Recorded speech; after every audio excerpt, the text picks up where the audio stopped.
E aí, pessoal, estamos começando mais um episódio do nosso Pode Congregar, episódio de número 6, e o tema de hoje é Desvendando o Antigo Testamento.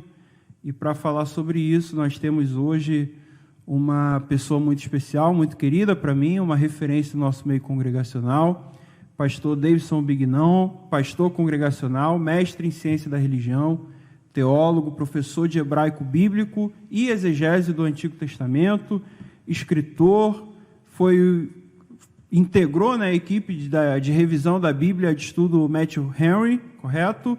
E é publisher também da editora Contextualizar, já autor de vários livros. Pastor Davidson, é uma honra receber aqui, seja muito bem-vindo, obrigado pela sua presença aqui nessa noite. Shalom a todos, muito obrigado ao querido Érico. É uma grande alegria estar aqui com vocês nesse podcast maravilhoso. E tenho a certeza que será uma conversa bastante interessante também para todos nós. Perfeito, pastor. E a gente vai falar um pouco sobre a interpretação do Antigo Testamento, né? Interpretando, desvendando o Antigo Testamento. O Antigo Testamento é algo desafiador para nós pregadores, né? Para nós expositores das Escrituras, mas também é um desafio para os leitores, né? Aqueles que desejam se aprofundar, desejam aprender mais sobre o Antigo Testamento. Então a gente vai tentar desvendar e tornar essa leitura muito mais prazerosa, né? Eu tenho certeza que o senhor vai dar muitos insights para a gente de quão prazeroso é a leitura do Antigo Testamento e também muito mais acessível para que os leitores possam desfrutar da palavra de Deus. Então, para a gente começar, né, a gente precisa fazer uma introdução, né? Antigo Testamento, como interpretar o Antigo Testamento? Obrigado, querido Érico. E é um desafio muito grande, não apenas o Antigo Testamento, o Novo Testamento também, mas especialmente o Antigo Testamento, porque ele é mais antigo, naturalmente. E temos que aprender a cavar no Antigo Testamento para achar a palavra-chave que cria a nossa dificuldade, que é o distanciamento histórico, cultural, literário e linguístico também. Então, quando a gente se aproxima do Antigo Testamento, a gente precisa se aproximar dele, levando em conta esse distanciamento. Por exemplo, o distanciamento histórico. Há coisa de 6.000 anos, aproximadamente, é que a gente precisa se aproximar para entender todos os relatos que estão ali, desde quando Moisés escreveu o Pentateuco, escreveu a Torá. Então, esteve falando ali sobre Gênesis, a criação do mundo. Então, há um lapso temporal muito grande entre a história narrada, toda a narrativa, e também o nosso tempo hoje, no século XXI. Além disso, tem o distanciamento cultural, que a gente precisa se aproximar também, que é a cultura oriental, lá do Oriente Médio, era uma cultura muito diferente da que nós conhecemos hoje, da que nós temos hoje. Então é preciso que a gente esteja se aproximando também da cultura através dos estudos e das pesquisas. Aí se usa até arqueologia para compreender aspectos culturais. Aspectos literários também, porque os estilos literários do Antigo Testamento, eles também são próprios da sua época. E nós temos hoje um distanciamento na compreensão desses textos literários. E, por fim, o distanciamento linguístico. O Antigo Testamento inteiro foi escrito em duas línguas. A primeira e a principal era a língua hebraica, e a segunda é a língua aramaica, que também teve alguma influência, mas principalmente a língua hebraica. Então, esse tipo de distanciamento faz a gente perder o fio da meada. Tal é o desafio de se interpretar o Antigo Testamento, e por isso alguns pregadores até têm dificuldade para pregar em textos do Antigo Testamento. Então, por exemplo, lê um livro profético e já quer fazer direto a ponte, né, para o século XXI, sem passar por um processo de estudo. Aí fala um monte de coisas que não tem nada a ver, que o texto, na verdade, não quer dizer. Você falou que o Antigo Testamento ele foi escrito em duas línguas, né? A língua hebraica e a língua aramaica, né? tem, para que o pessoal que está em casa, qual é a diferença, né, entre essas duas línguas? Se tem alguma diferença? Qual é a influência que cada uma delas traz no Antigo Testamento? Sim, a influência é interessante. Por quê? Porque, embora o aramaico tenha poucas porções escritas em aramaico, por exemplo, adições a Esther, uma boa parte do livro de Daniel, né, e basicamente isso, especialmente Daniel, tem bastante aramaico ali. Mas, de um modo geral, todo o restante é hebraico. Mas por que é importante a gente entender a aproximação com a língua aramaica, que é quase um dialeto do hebraico, quase. O aramaico surgiu especialmente no período do cativeiro babilônico, porque o que é o aramaico? Era a língua falada pela Babilônia e quando misturou com o hebraico falado por Israel, surgiu esse dialeto muito próximo do hebraico, que foi conhecido como aramaico, a ponto de tornar-se, após o cativeiro, a língua aramaica sendo a língua popular que Israel falava no dia a dia. Jesus falava aramaico no primeiro século, e ali, o hebraico era falado e era lido principalmente nas sinagogas, quando se abria o rolo da Torá e se fazia a leitura do texto em hebraico. Então, é certo que Jesus falava em aramaico, principalmente, e também sabia falar em hebraico. E Jesus falava em grego, alguns autores dizem que sim, outros que não. Então, há controvérsia se Jesus falava em grego. Talvez uma outra palavra em latim, porque era a língua dos romanos. Mas, por certo, com certeza, hebraico e aramaico ele falava. Você falou outra coisa interessante também, né? Dos desafios da interpretação do Antigo Testamento, é da gente entender um pouco da cultura, né? Do contexto em que o Antigo Testamento foi escrito, em que aquele povo vivia, né? E a gente observa que existem várias maneiras, né? Ou melhor, várias condições diferentes do povo de Israel naquele tempo para a nossa visão hoje. Se você pudesse destacar algo que faça, que salte aos nossos olhos, que seja mais interessante a respeito da cultura do povo de Israel daquela época, qual seria? Por exemplo, a gente pode se referir aqui tanto aos gêneros literários, que são específicos. Por exemplo, você tem o gênero literário apocalíptico, que não é só o Apocalipse de João, ele está dentro desse gênero. Mas ele não é o único livro da Bíblia que compõe esse gênero, né? Na própria Apocalíptica, que era um estilo literário antigo, tem também em Ezequiel, Isaías, os livros proféticos de um modo geral. Daniel também, Ezequiel e Daniel principalmente. Agora, tem também a poesia hebraica, tem também o estilo de narrativa hebraico, tem também o que a gente conhece como as expressões idiomáticas que todo idioma tem. O português tem, o inglês tem, o espanhol, qualquer língua tem, inclusive as línguas antigas. Então, por exemplo, em português, né, expressões idiomáticas em português. Quando falamos, fulano está pisando em ovos. É uma expressão idiomática, né? Quando você traduz ao pé da letra para o estrangeiro, ele não consegue entender o que significa isso. Porque ele vai entender que alguém está literalmente pisando em ovos. Não é isso, né? Fulano deu um tiro no pé, fulano acordou com a macaca. Então, coisas desse tipo que são expressões idiomáticas. Já na língua hebraica também tem os chamados hebraísmos. Os hebraísmos são as expressões idiomáticas do idioma hebraico. Os aramaísmos são expressões idiomáticas do aramaico. E os helenismos são as expressões idiomáticas do grego, que aparece no Novo Testamento, já com toda a sua exuberância, né, no grego koiné, que é o grego mais popular em que o Novo Testamento foi escrito. Mas então, por exemplo, quando a Bíblia fala, né, que Deus fez uma aliança com Abraão, em hebraico é evrit, que ele cortou uma aliança, ele fazer aqui é cortar. uma berit, uma aliança. Brit é berit, é aliança. Ou seja, qual era o aspecto cultural antigo para se fazer as alianças? Que era o equivalente aos nossos contratos hoje. Quando queremos fazer um contrato de casamento, contrato de locação, contrato de prestação de serviço, a gente vai para um cartório, tem testemunhas, tem um tabelião, tem um juiz, que lá a gente faz tudo direitinho.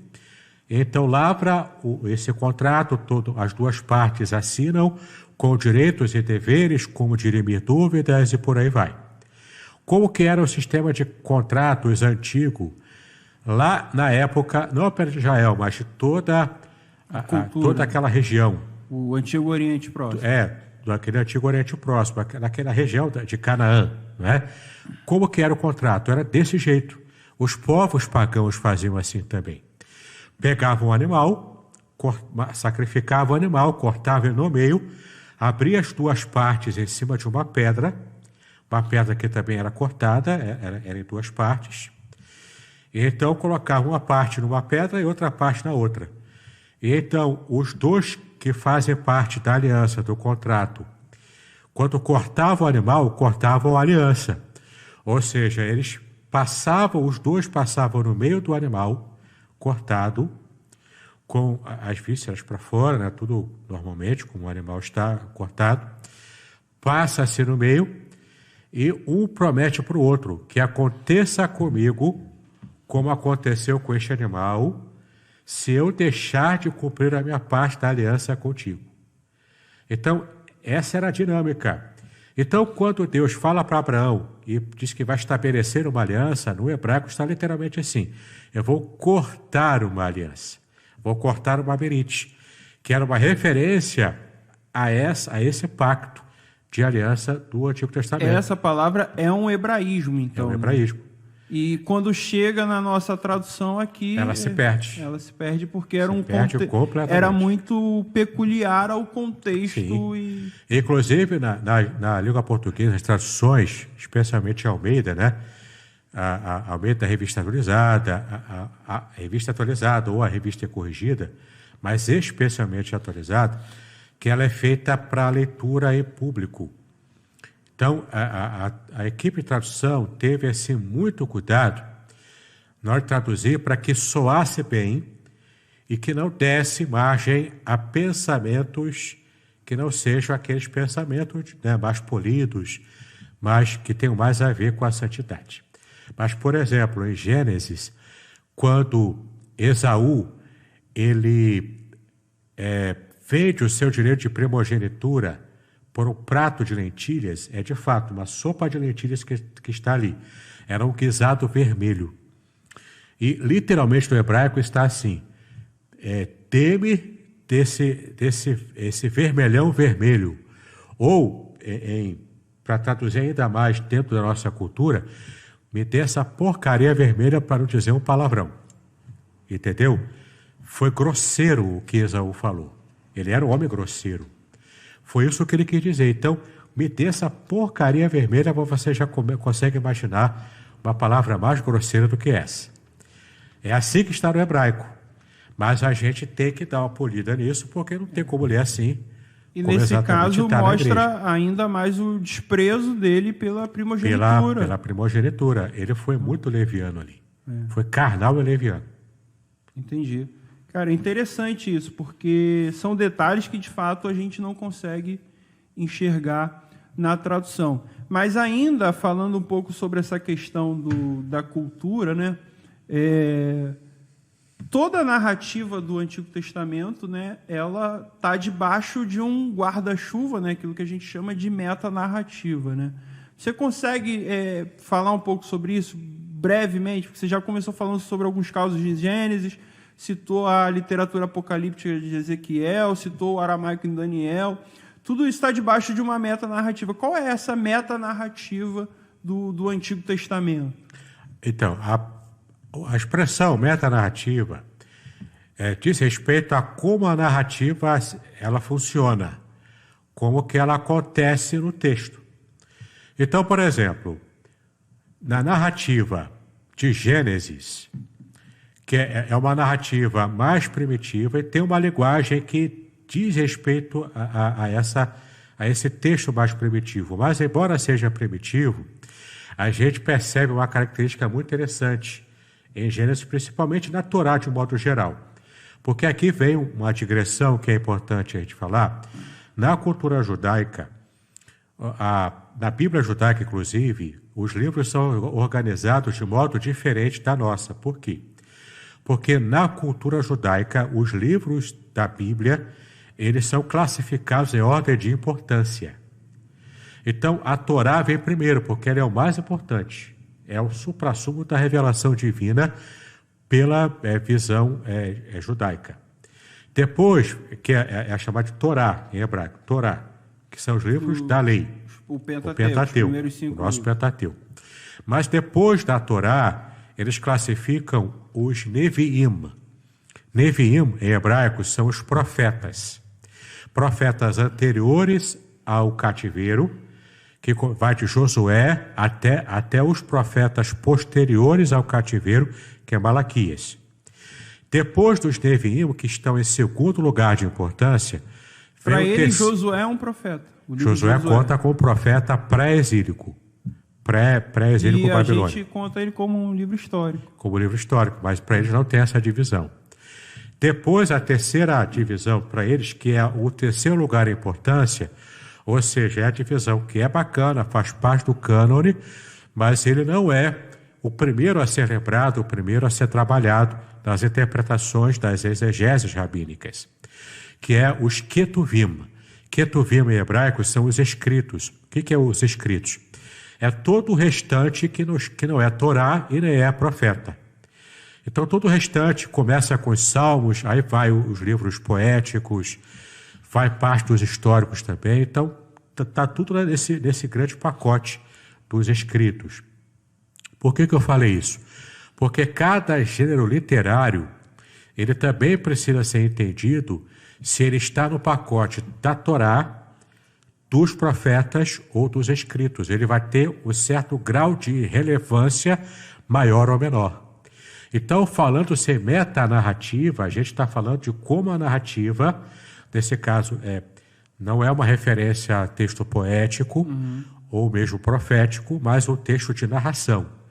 Então, você tem narrativas históricas, que é o registro histórico que perde aquele valor de precisão em detalhes. Por isso que, às vezes, você lê um livro histórico, ou mesmo o livro de Gênesis, e você tem números inflados, ou números arredondados, que você fica pensando, mas será que é isso mesmo? É tanta gente assim? Ou tantos anos assim, o cara viveu 1000 anos, será que é isso mesmo? Em parte, você pode pensar na situação humana após o pecado, dentro do princípio da entropia. O que é a entropia? Que quanto mais distanciado você fica do original, as cópias que estão distantes do original, elas vão perdendo força. É uma cópia xerox para o povo da antiga aí, que hoje não se usa quase xerox, né? Mas na época da cópia xerox, ou do mimeógrafo, pior ainda, né? Mimeógrafo, aquele com cheiro de álcool. Então, quanto mais cópia se usa do original, mais apagada ela fica. A humanidade, quanto mais distante de Adão e Eva, ela foi perdendo vigor, foi perdendo força.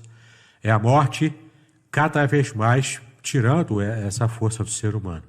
Isso faz, então, com que a gente entenda que a nossa percepção do que é a vida humana, a duração da vida humana, ela vai perdendo realmente, ela vai perdendo vício, vai perdendo força.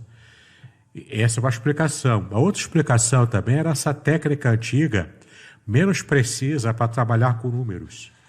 E você tem um aspecto mais pastoral ou simbólico no número do que propriamente nessa precisão mais literal do número, que a gente prefere hoje.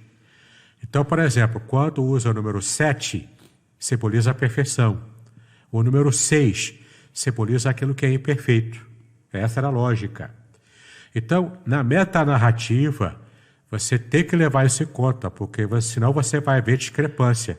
Mas no texto tal fala uma coisa, por exemplo, em Samuel fala uma coisa, e em Crônicas, que está narrando a mesma passagem, fala um número diferente.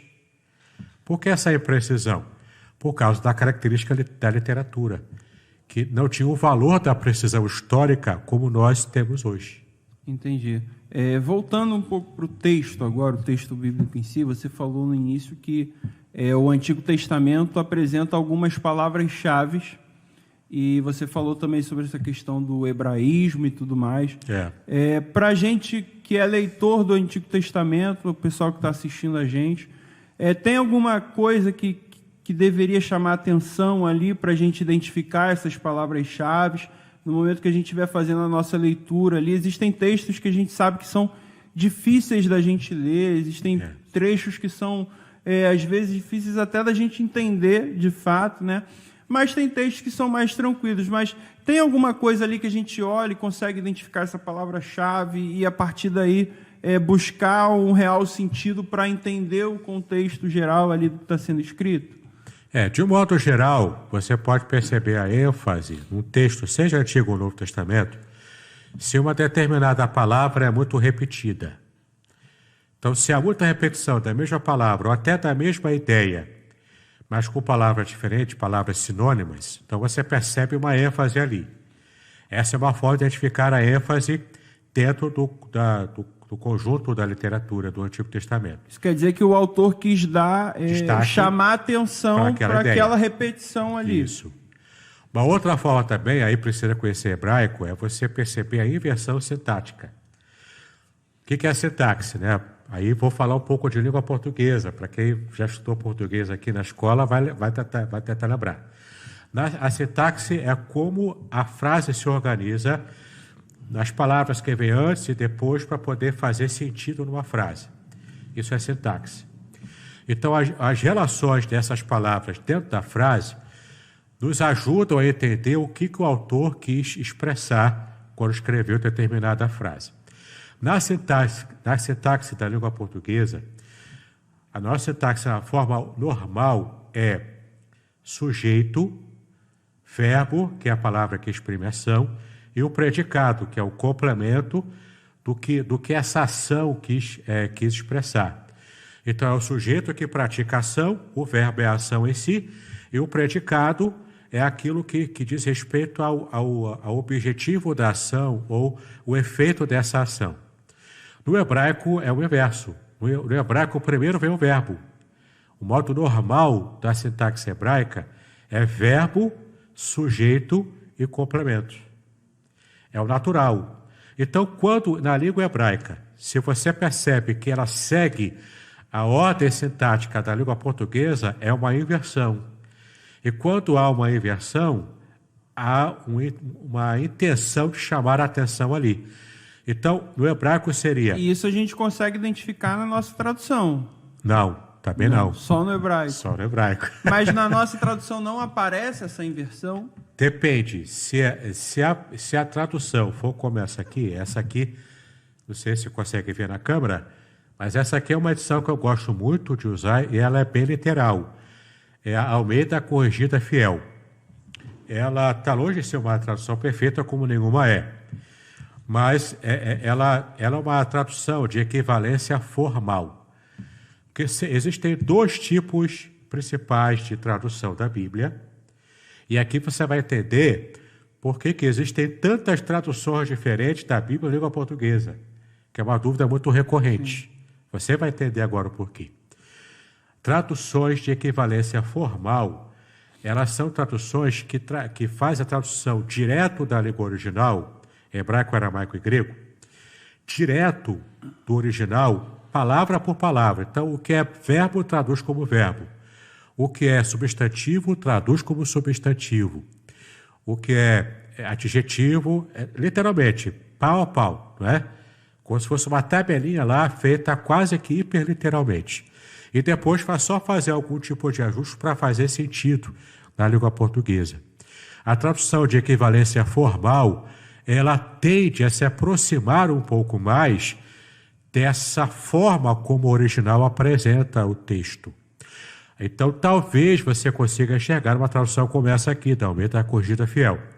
Agora, tem outro tipo de tradução, que é a tradução de equivalência dinâmica. A tradução de equivalência dinâmica não traduz palavra por palavra. Ela procura traduzir a ideia.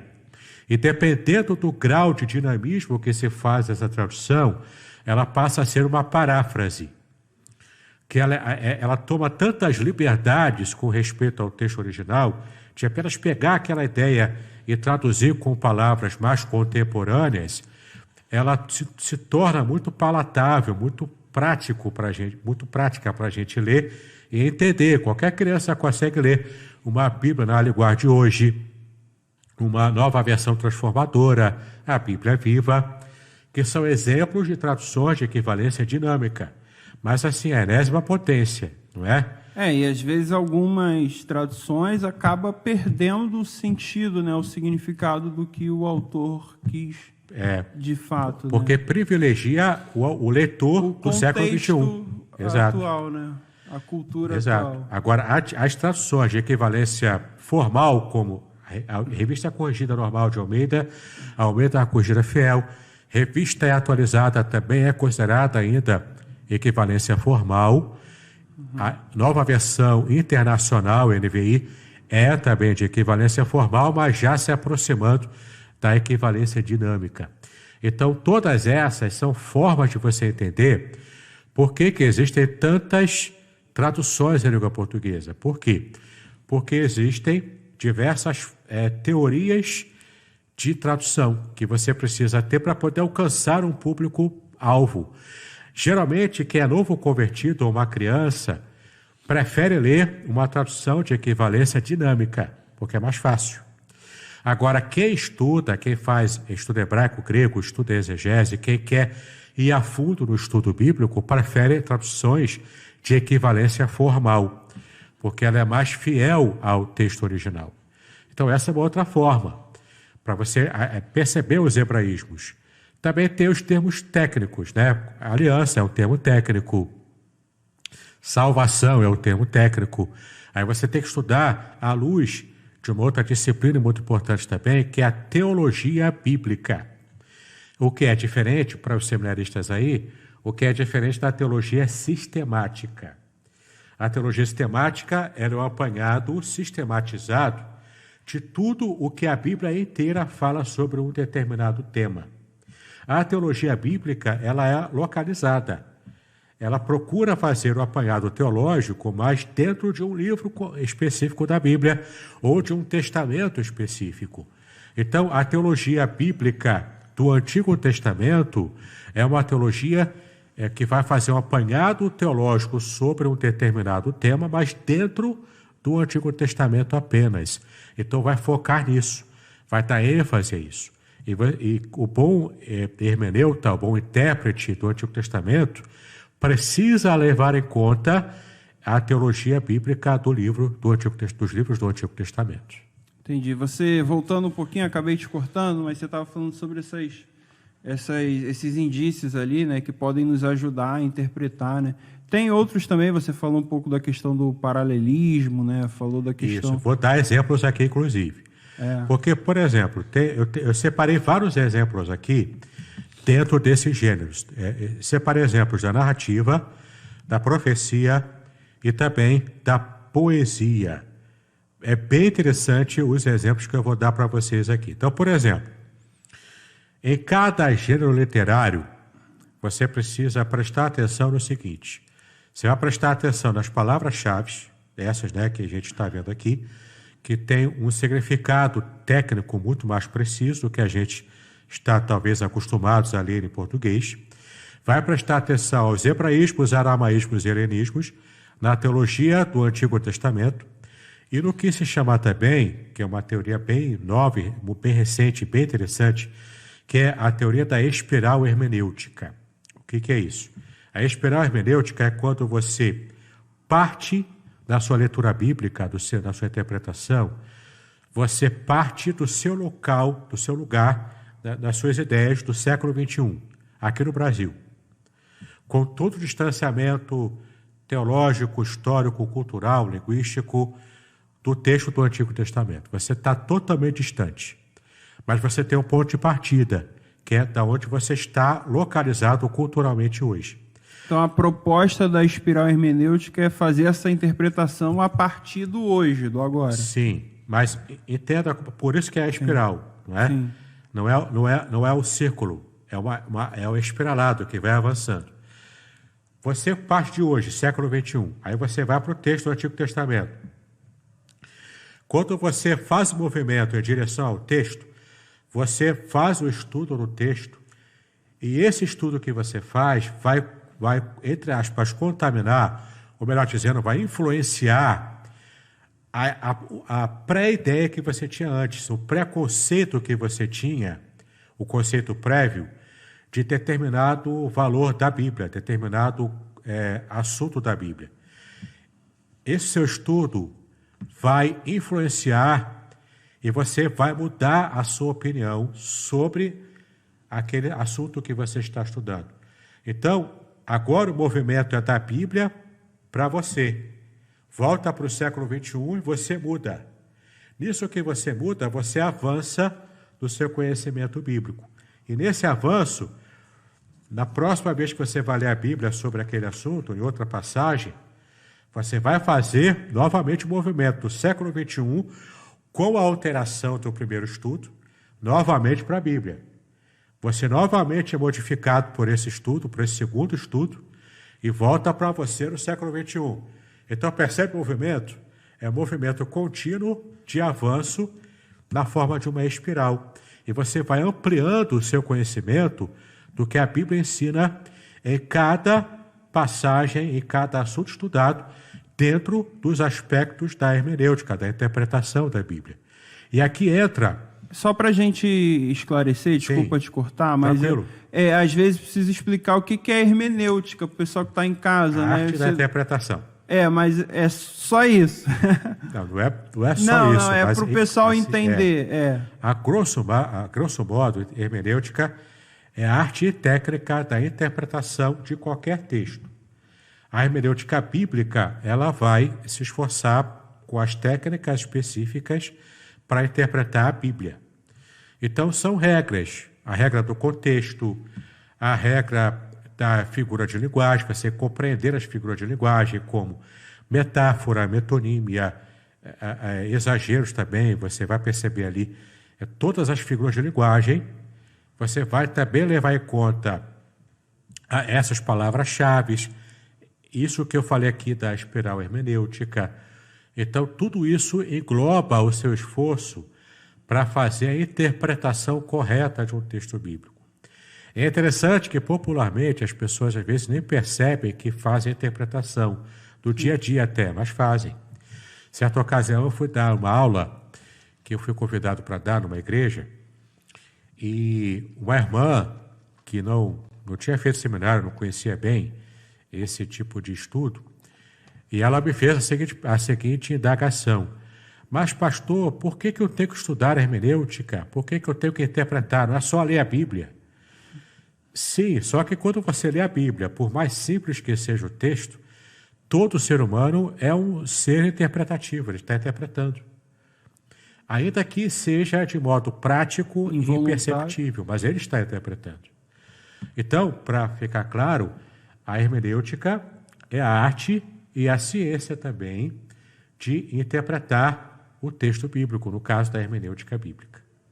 Perfeito. Então, a gente volta aí para essa questão que o senhor estava falando, né?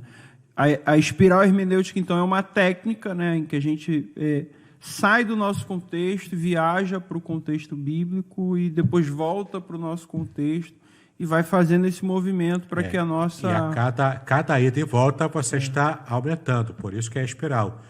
Ela começa pequena e vai aumentando. Perfeito. Vai tornando grande lá em cima. Tem um aspecto que eu queria que o senhor falasse um pouco, talvez seja...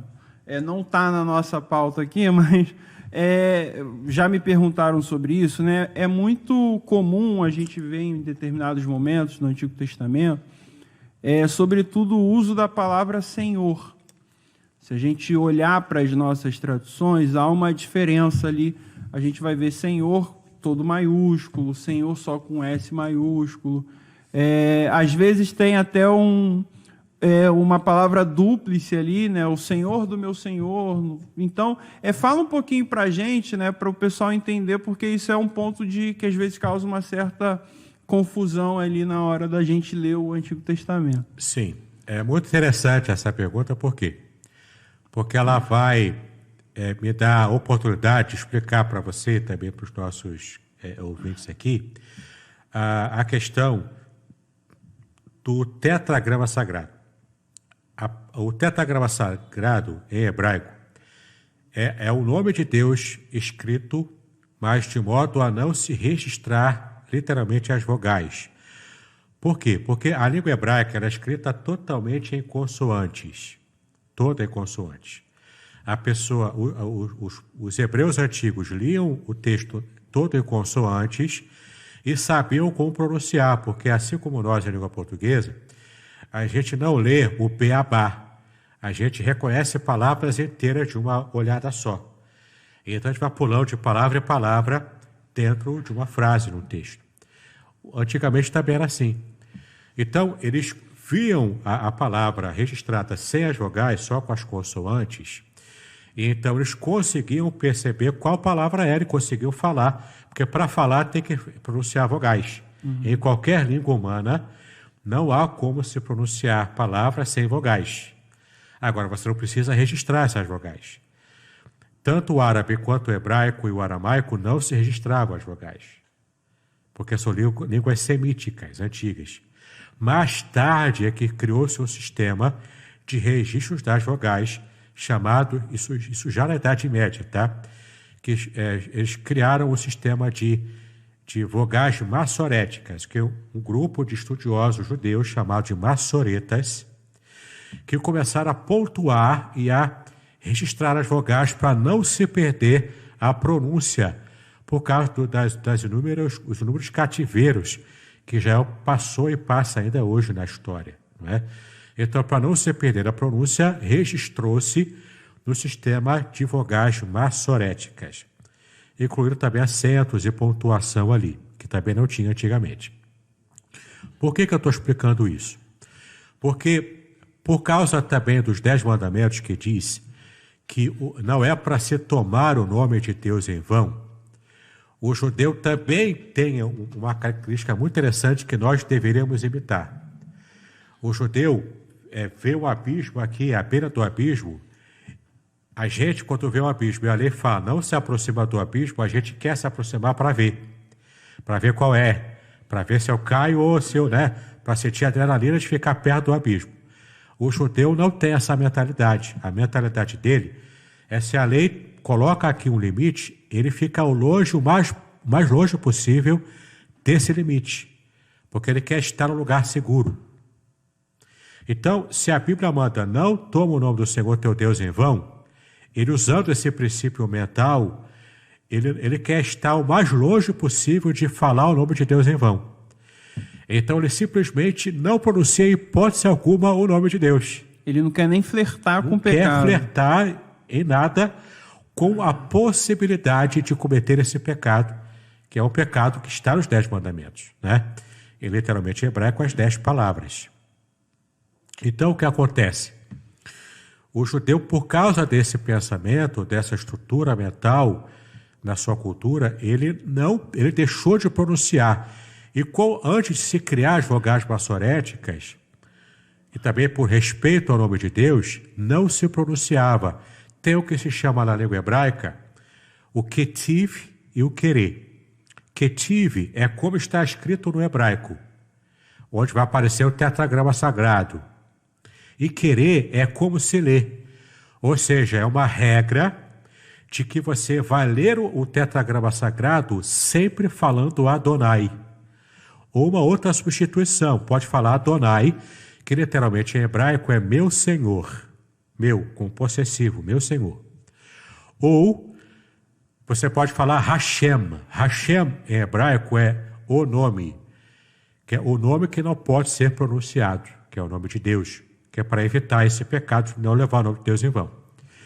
Então o que acontece? Por causa do ketiv e querer, quando aparece no texto hebraico o tetragrama, que são as consoantes Yud, Re, Vav, Re, que na transliteração, ou seja, na adaptação dessas consoantes para a língua portuguesa, fica YHWH, que é o tetragrama sagrado. Então, ele vai sempre ler Adonai, que é Senhor, de um modo mais geral, Senhor. Nas nossas Bíblias em português, para respeitar o que tive querer, que é essa tradição judaica de não falar o tetragrama sagrado, ela coloca Senhor toda em letra maiúscula, que em português é chamado de versalete.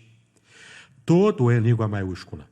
Então, se na sua Bíblia estiver Senhor escrito todo em letra maiúscula, agora você já sabe, ali é o nome de Deus, o tetragrama sagrado. E o motivo de estar assim é para respeitar essa regra do judeu. Ah, que interessante. Eu gosto muito de pensar, refletir, né, sobre a mentalidade. Você falou um pouco dessa questão, né, do povo hebreu, do povo de Israel. Mas tem vários aspectos muito interessantes, né, da mentalidade que eles tinham, né, da relação que eles tinham com Deus, né? E você acha que o fato da gente não entender, não conhecer essa mentalidade da relação do povo de Israel com Deus do Antigo Testamento dificulta a nossa interpretação do texto bíblico hoje? Sim, bastante.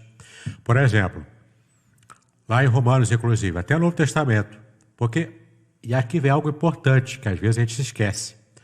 O Novo Testamento foi escrito em grego koiné, mas a mentalidade de quem escreveu era a mentalidade hebraica.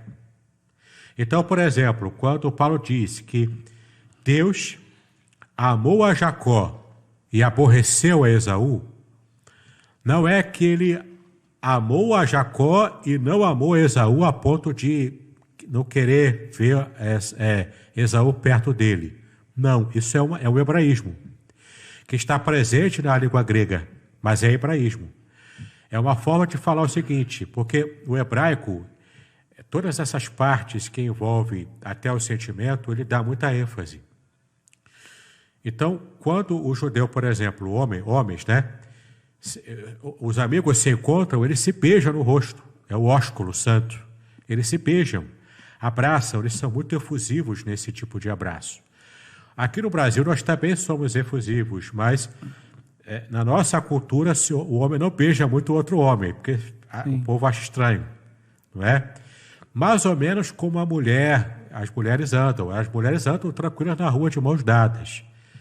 Na nossa cultura é assim. Na cultura do Oriente, o homem também consegue andar com o outro de mãos dadas. E não há nenhum tipo de referência maldosa a isso. É um aspecto apenas cultural. Entendeu? Simbolizando que eles são muito amigos. Mas então, isso era uma forma exagerada de se falar que era o hebraísmo, de dizer que Deus estava aprovando Jacó devido às escolhas que Jacó fez depois, e reprovando Esaú devido à leviandade de Esaú, que eu até já havia explicado aqui antes, né, do modo até como ele tratou essa questão da primogenitura. Mas tem exemplos aqui extraordinários de cada gênero literário que vai ser bem interessante a gente trabalhar aqui também. Tem um aspecto da mentalidade hebraica, né, que eu gosto muito, é o fato de que eles não conseguiam enxergar uma vida distante de Deus. Isso. Hoje, na nossa cultura, a gente tenta separar, né? Não, tem uma vida secular aqui, uma vida profissional, a minha vida espiritual. A gente coloca em várias gavetas a nossa vida, né? E o hebreu, ele tinha uma mentalidade, não, tudo é divino. Isso. Tudo é sagrado, Deus está em todas as coisas, Deus está em todos os lugares, né? E talvez falte um pouco dessa compreensão para a gente entender melhor a narrativa, né, do Antigo Testamento, né? Quer ver uma coisa interessante também? Na mentalidade judaica, não existe esse sentimento, esse pensamento de posse, de propriedade privada, no sentido de ser totalmente posse minha, eu que controlo, bem até no estilo do que o povo fala hoje, meus corpos, minhas regras. Isso não cabe no pensamento judaico, e eu vou explicar o porquê. Inclusive, na forma de verbalizar, O judeu não diz que essa é a minha casa, esse é meu carro, essa é a minha Bíblia, esse é o meu livro.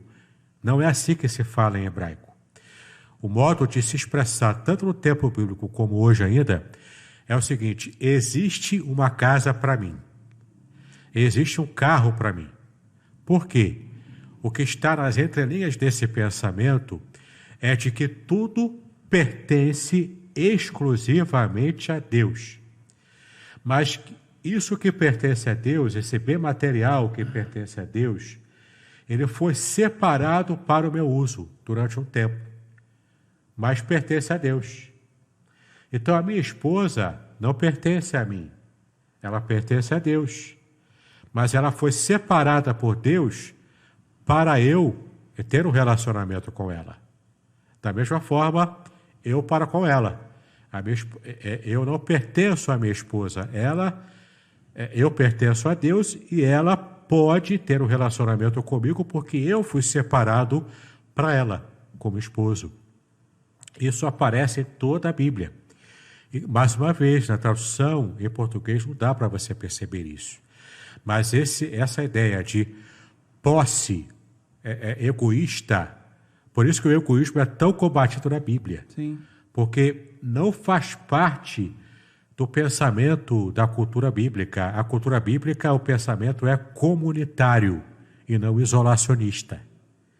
Entendeu? A mentalidade é comunitária. A gente perde isso hoje no século XXI, nos povos ocidentais, porque a nossa cultura é individualista. O nosso valor está no que eu me destaco dos outros.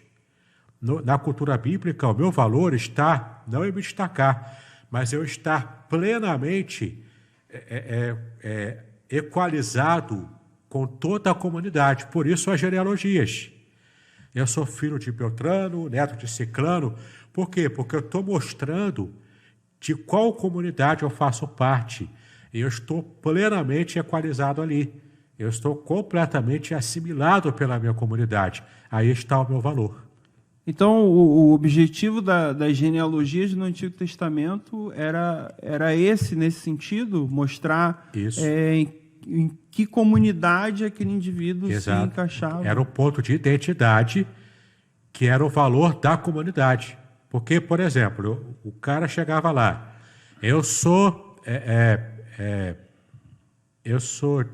Bartimeu, filho de Timeu, né? Então ele está dizendo quem ele é. Eu sou neto de fulano de tal, que a expressão em hebraico é Ben, né? Ben é filho. E filho pode ter tanto conotação de filho mesmo, biológico, filho do pai, ou neto, ou primo, ou sobrinho, ou seja, faz parte de um clã. Então, o outro que está recebendo o estrangeiro e que tem conhecimento de qual clã aquele estrangeiro faz parte, ele consegue lembrar, olha, lá os meus antepassados foram ajudados pelo clã desse aqui que está chegando agora. Então podemos ajudá-lo, podemos confiar nele. Entendeu? A princípio. Por quê? Porque os clãs vão fazer essa retomada histórica. Por isso que era importante a genealogia. Para a cultura da época. Para a nossa cultura, a gente pula a genealogia, sim, porque para a gente não faz muito sentido. Agora você sabe por que tem a genealogia lá. Não pule a genealogia. Ela tem também partes interessantes ali. E volta para aquela questão, né, da mentalidade do autor do texto do Novo Testamento. Né? Mateus começa justamente com a genealogia de Jesus, mostrando em que comunidade ele está inserido. De onde ele veio. De onde ele veio. Ele não caiu de paraquedas ali. Ele tem uma genealogia. Ah, que legal. Essa parte da mentalidade do povo hebreu, eu sou muito fã, eu gosto muito, né?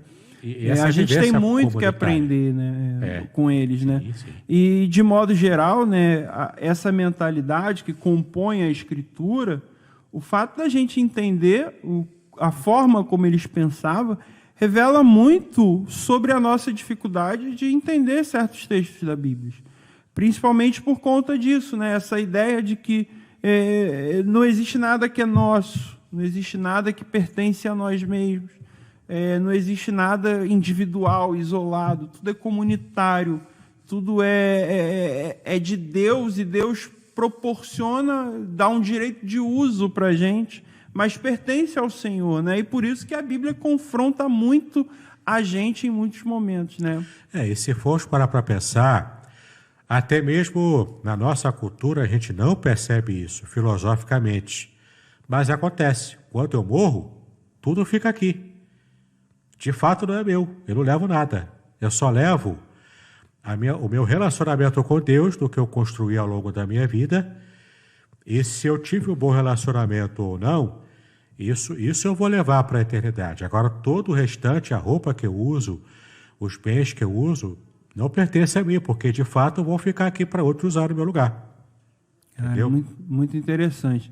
Vamos falar um pouquinho sobre teologia do Antigo Testamento. Então, você citou um pouquinho, né? Fala mais um pouquinho para a gente como que a teologia do Antigo Testamento ela vai nos auxiliar a entender, a compreender a narrativa do texto. Então, a gente vai pensar em como, por exemplo, o judeu entendia a figura de Deus, né, a figura divina, como houve uma transformação no Novo Testamento. Nós já estamos passando da teologia do Antigo para a teologia do Novo.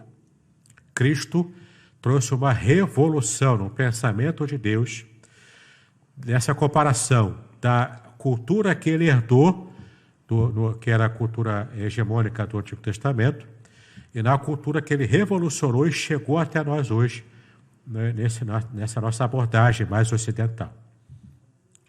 Como que o judeu via Deus? Ele via Deus como ele via o seu próprio pai terreno. A cultura era patriarcal. Então, todos os tipos de tabus, os tabus existiam quando você, se alguém fizesse antigamente como se faz hoje com os pais, os avós, com os mais velhos, né? Porque hoje a nossa cultura é de não valorização dos mais velhos. A gente não valoriza o pai, a mãe, não valoriza os avós, a gente não se interessa nem mesmo em resgatar a nossa própria história, a árvore genealógica. Ninguém se interessa por isso em nossa cultura. Muitos poucos se interessam. Mas para o judeu isso é importantíssimo, por causa da cultura patriarcal, especialmente no Antigo Testamento. Então o pai era a figura mais importante da cultura. O pai, ou seja, o patriarca de um clã, era o mais velho e o mais sábio, naturalmente. Tinha toda uma postura também que ele tinha que ter. Por exemplo, o pai não andava correndo, o patriarca não corria. Claro, ele corria quando era jovem. Quando ele se torna o patriarca, por ser o mais velho do clã, ele passa a andar devagar. Era a cultura da época. Por isso que quando, na parábola do filho pródigo, o filho cria lá uma quebra de cultura que causou escândalo. Quando Jesus contou aquela história, era uma história inventada, tá? Nenhuma parábola é uma história real, nenhuma delas, nem mesmo a do rico e Lázaro, é parábola, tá? É história inventada, criada, é como se fossem as novelas, os filmes, os seriados antigos. Não tinha televisão, então não tinha Netflix, né? Então contava-se as histórias. Então Cristo criou a história do filho pródigo. Para quê? Para mostrar, para criar primeiro uma sensação de quebra de tabu. Com isso ele chamou a atenção daquelas pessoas. E ele tinha um propósito muito específico de dar um ensinamento adequado para os seus interlocutores da época de Cristo. Lá, ele está falando que eram os fariseus. E outro detalhe também cultural e histórico. Jesus não era contra todos os fariseus. Não. Muito pelo contrário. No começo do ministério de Jesus, ele teve ampla aceitação dentro do farisaísmo. Quando ele lê, inclusive, Isaías 61, na sinagoga, foi no contexto fariseu. O que Jesus se embatia era contra uma classe, que infelizmente era uma classe grande, uma classe ampla, de fariseus que eram hipócritas. Mas toda a teologia de Cristo estava em consonância com a teologia dos frushima, Froshim, em hebraico, que é fariseus, significa os separados, os puros, aqueles que tinham preocupação com a santidade. Essa classe dos fariseus que estavam naquele momento sendo hipócritas, por quê? Porque eles impunham um fardo pesadíssimo de santidade que eles próprios não queriam carregar.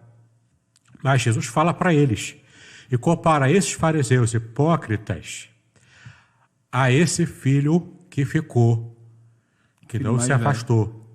E aquele filho pródigo, que era comparado aos gentios, que tinham um relacionamento, mas que se afastaram e foram viver dissolutamente, quando retorna, na parábola, Jesus diz que aquele pai sai correndo para abraçar o filho. Por quê? Porque o filho havia cometido a pior das blasfêmias contra o pai. Ele seria apedrejado na cultura se o pai não corresse para abraçar aquele garoto. Aquele homem, né? Provavelmente.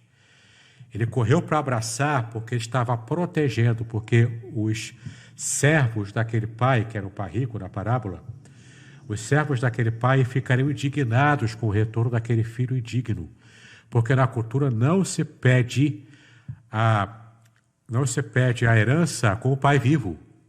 Era uma afronta cultural. Então, os fariseus, quando ouviram Jesus contar a parábola, ficaram atônitos, queriam saber como é que ia terminar aquela história, porque estava totalmente fora do padrão, entendeu? Então, o pai da figura que representa Deus, ele foge do protocolo, ele quebra o protocolo, ele corre.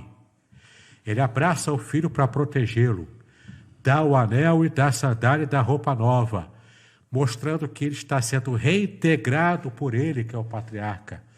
A mensagem que ele estava passando para a cultura daqueles que estavam ali era: não machuquem o meu filho, ele fez o que não devia, ele fez o que não podia, ele errou feio, mas ele é meu filho e eu quero reintegrá-lo totalmente, mesmo que ele tenha feito essa coisa errada. Então o pai protege o garoto, o pai o reintegra totalmente na função de filho, não apenas como empregado, e aquilo causa um frisson terrível, e Jesus termina essa parábola em aberto. Ela não tem final. Porque no contexto da parábola, aqui é a metanarrativa da parábola, né? Sim. Ele deixa aberto por quê?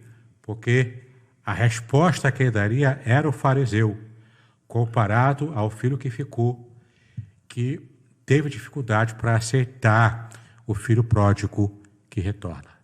A parábola é riquíssima. O filho pródigo para mim... É Novo Testamento, mas ela está completamente enraizada na cultura do Antigo. Exatamente. Para mim é a parábola mais... Ela e a do Bom Samaritano. Isso aí. São sensacionais. Você falou a questão de Isaías, né? Que Jesus leu Isaías na sinagoga, Isaías 61. Isso. Como é que é a relação se você tivesse informação, né, do povo judeu hoje com Isaías, sobretudo Isaías 53? Do filho do servo sofredor, do servo sofredor. Eles não interpretam como texto messiânico. Quer dizer, tem um grupo, porque, na verdade, ninguém pode falar que existe um pensamento hegemônico do judaísmo. Assim como não existe um pensamento hegemônico evangélico, não existe. Sim. Tem vários grupos, cada grupo tem um pensamento sobre um determinado assunto.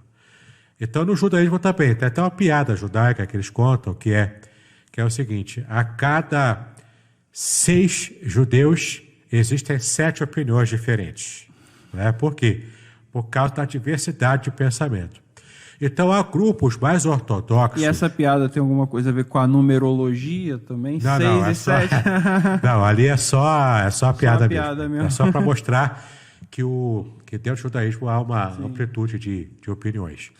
Mas a questão aqui é a seguinte, é que há grupos mais ortodoxos que, portanto, rejeitam Jesus como Messias, esperam ainda o Messias chegar, e esses grupos ortodoxos tendem a interpretar Isaías 53 e toda a passagem, né, do servo sofredor, até o capítulo 52 anterior, tudo faz referência a Israel.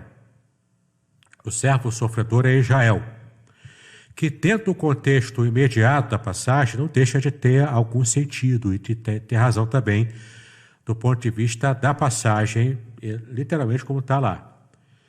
Mas é que está o ponto divergente, porque há grupos judeus, especialmente grupos de judeus messiânicos, que têm crescido no mundo e tem no Brasil aqui vários grupos também de judeus messiânicos.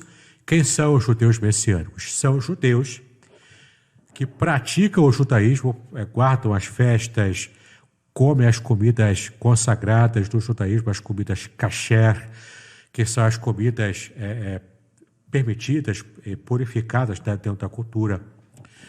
Eles fazem tudo como o judaísmo manda, né? Usam o talite, tocam o shofar, acendem as velas, fazem tudo. Mas eles acrescentam na sua liturgia do sábado, eles acrescentam leituras do Novo Testamento e dos profetas, que são as Haftará. E a do Novo Testamento é a Brit Hadashah, que é a nova aliança. Eles acrescentam. Por que eles acrescentam? Porque eles entendem que Jesus é o Messias. Ele já veio profetizado, porque dentro da evolução da religiosidade judaica, eles não se consideram hoje uma religião messiânica. Uma religião até mesmo dentro das profecias messiânicas, eles não se consideram assim. Por exemplo, o judeu hoje, mais ortodoxo, crê em Cabala, que a Cabala é uma leitura esotérica dentro do judaísmo. É o esoterismo judaico. Eles creem em reencarnação, por exemplo. Que aqueles que têm uma perspectiva mais bíblica não entram por essa seara, entendeu? Então, os judeus messiânicos, eles realmente querem viver o seu judaísmo tendo Jesus como Messias e acrescentando na sua liturgia de todo sábado semanal as leituras do Novo Testamento. Eles acreditam e levam isso a sério. Então, eles tendem a acreditar e a interpretar Isaías 53 como nós cristãos fazemos, que é entender que é um texto messiânico que foi plenamente cumprido em Cristo na cruz do Calvário. Perfeito. Vamos voltar agora para o Antigo Testamento. Isso foi uma pergunta minha, curiosidade minha, tá? Mas vamos falar um pouco sobre... A gente estava falando, né, sobre os gêneros literários, né? Vamos falar um pouquinho mais sobre isso. Sobre os... Eu separei umas pérolas aqui. Vamos lá. Que é para a gente compreender algumas passagens do Antigo Testamento. Então, por exemplo, falando em gênero literário, né? Eu separei aqui 2 versículos dentro da narrativa bíblica, do gênero literário narrativa, tá? Que quando você observa a língua hebraica, você pega um tesouro que você não consegue ver de modo mais claro numa tradução para qualquer língua que seja, inclusive a língua portuguesa. A primeira passagem é em Gênesis capítulo 1, versículo 1, é o primeiro texto. Em hebraico, Bereshit, bara Elohim, het hashamayim, het haaretz. Então, esse texto que todo estudante de hebraico decora logo de cara, né? Ele diz o seguinte: no princípio criou Deus os céus e a terra. Então temos aqui a primeira chave de interpretação, é o verbo criar. O verbo criar em hebraico é o verbo bará. O verbo bará é o verbo que somente admite Deus como sujeito da ação. Então, quando alguém, no texto hebraico se diz que Adão criou alguma coisa, o verbo que aparece em hebraico não é bará. Não é o verbo haser, que é o verbo fazer, tá? Agora, o verbo bará, ele só admite Deus como seu sujeito. Então, quando admite Deus como sujeito, é só ele que faz. Por quê? Porque é criar do nada. É uma criação que Deus faz sem matéria pré-existente. Então, Deus começa a criar todo o universo sem matéria pré-existente, é criar do nada, como só Deus pode fazer. Agora, quando Deus mete a mão para criar o ser humano, aí não é o Bará. Porque o texto em português dá para perceber a diferença. É formou Deus. É formar. Porque ele mete a mão na massa. Ele forma Já tem uma o homem matéria. do pó da terra. Ele mete a mão. Ele usa a matéria-prima, que é o pó. Entendeu? E o aspecto divino, a partícula divina que ele coloca no homem, é quando ele sopra, em hebraico, Neshama, sopra o fôlego de vida. Neshama é o fôlego de vida. Então o homem passa a respirar. Ele passa a inspirar o ar e a expirar o ar. Esse ato da respiração é Neshama. Que em alguns aspectos, em outras passagens, vai estar Ruach, que é espírito, ou vai ter também, me fugiu a palavra, Nefesh. Corta aqui essa parte. E então aparece também às vezes a palavra Nefesh, que é alma, traduzido como alma. Mas tudo, dependendo do contexto, faz referência ao ser humano de um modo geral e mais completo. Tanto Ruach, quanto Neshama, quanto Nefesh. Tá? E dependendo do contexto, a gente vai ter várias formas de traduzir aqui. Mas então entenda, criou Deus, criar é o verbo bará, no seu aspecto que somente Deus pode ser o agente dessa ação. Porque Deus é aquele que cria do nada, do zero, sem matéria pré-existente. E temos ainda a palavra céus e terra. Céus Shamaim e terra Haaretz. Shamaim é uma junção de Maim, água, e Esh, fogo. Fogo, quando junta com água, fisicamente, o que acontece com a água? Apaga o fogo. Ela evapora. Muito fogo com pouca água, a água sim. evapora. Não é? Exato. Vira o céu, vira o ar, o céu, a água evaporada, digamos assim. Então, Shamaim é isso, o céu é a água que teve acesso ao fogo e foi evaporada. É essa a ideia na língua hebraica. Então, você tem aqui esse aspecto em Gênesis capítulo 1, versículo 1. O outro tesouro ainda mais interessante está em Gênesis 12, versículo 1 também. Ainda nessa metanarrativa do gênero literário da narrativa bíblica. Gênesis 12, versículo 1 diz: Ora, o Senhor disse a Abraão: sai-te da tua terra, da tua parentela e da casa do teu pai, para a terra que eu te mostrarei. Aqui em hebraico aparece a expressão ler lechá. Ler lechá em hebraico significa Abraão, né, no caso, antes de mudar o nome. Abraão, saia por ti mesmo. Saia porque isso vai fazer bem para você. Por quê? Porque na tradição judaica, e a Bíblia demonstra isso, Terá, o pai de Abraão, era idólatra. Era, inclusive, fazedor de ídolos, lá em Ur dos Caldeus, que era uma cidade plenamente idólatra.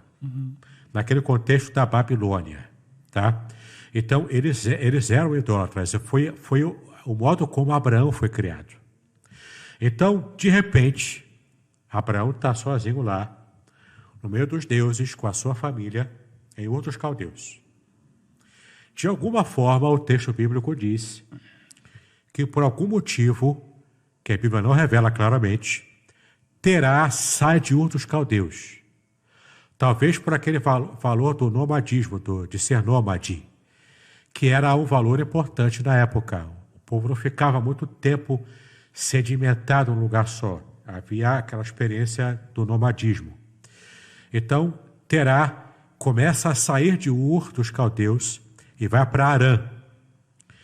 Talvez ele já muito velho, já próximo de morrer.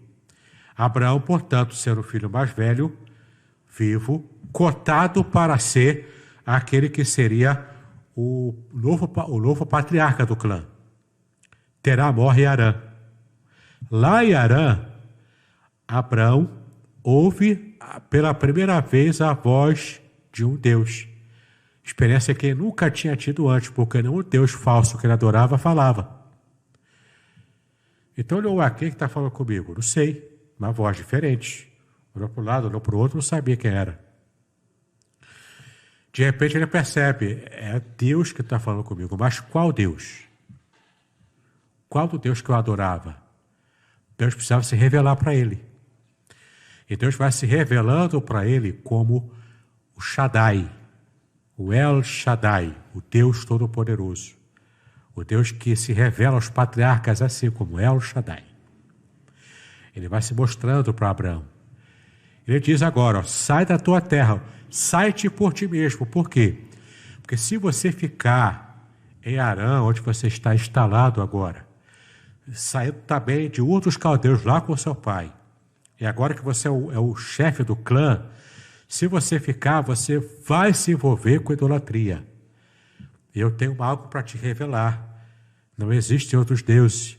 Esses que você adorava com seu clã, todos são falsos. O único Deus verdadeiro sou eu, porque eu estou falando com você agora. Então sai, porque vai fazer bem para você sair. Vai fazer bem para a sua saúde, vai fazer bem para a sua vida espiritual, vai fazer bem para o seu futuro. Se você permanecer aqui em Harã, você vai continuar com a sua esposa estéril. Se você sair de Harã, eu vou curar Sara e você vai ser pai de uma grande nação.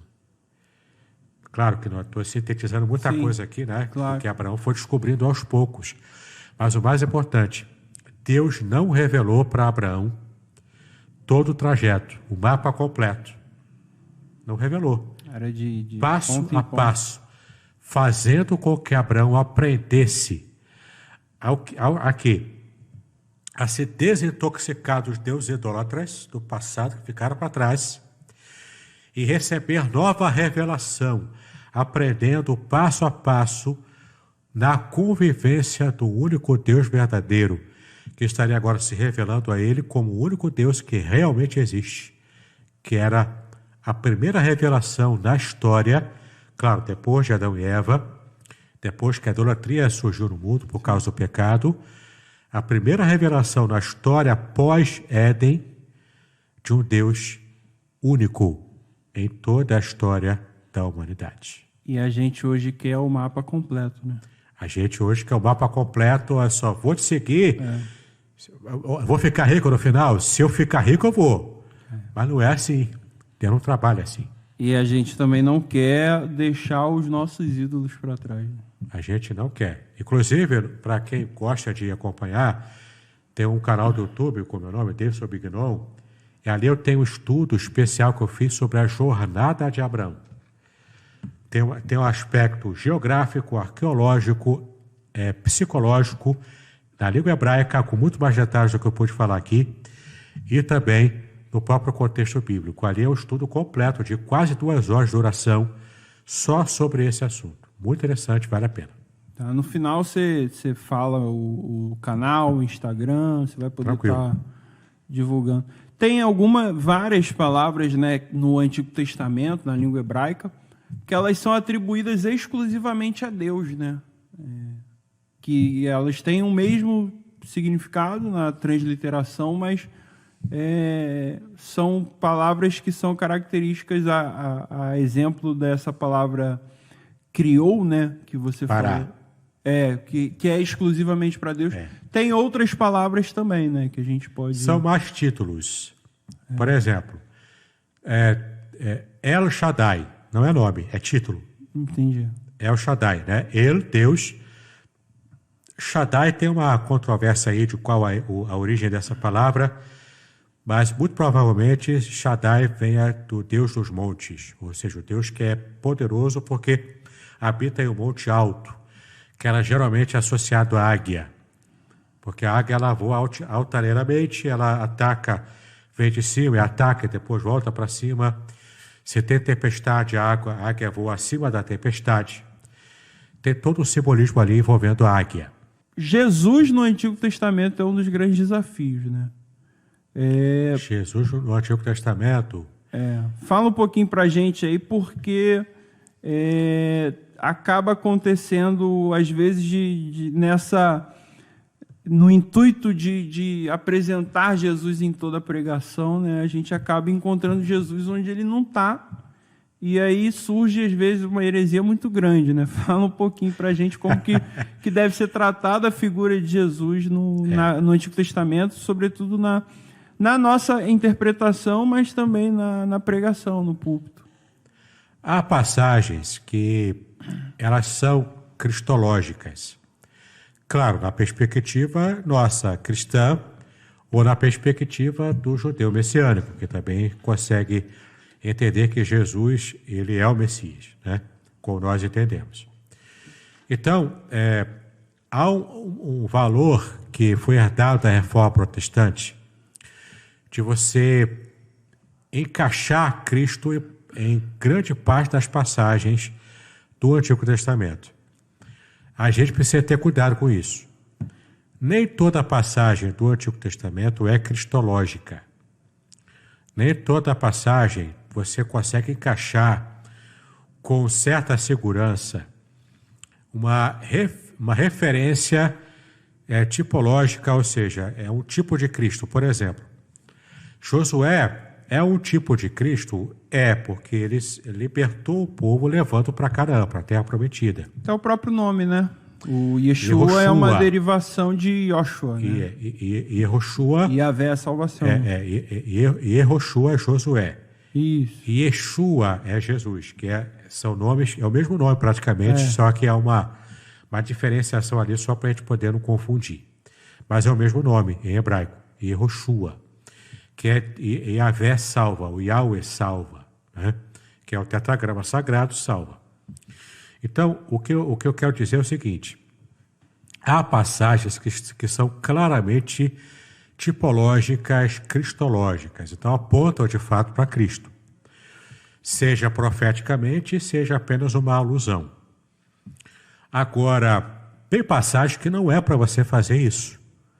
Tem gente que enxerga a igreja onde não existe, por exemplo.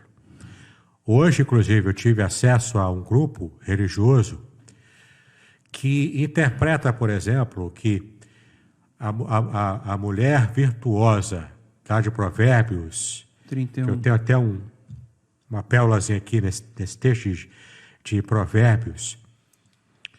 Deixa eu achar aqui onde é que está. Provérbios 31:10, né? Isso. Mulher virtuosa, quem achará? O seu valor muito excede o rubis.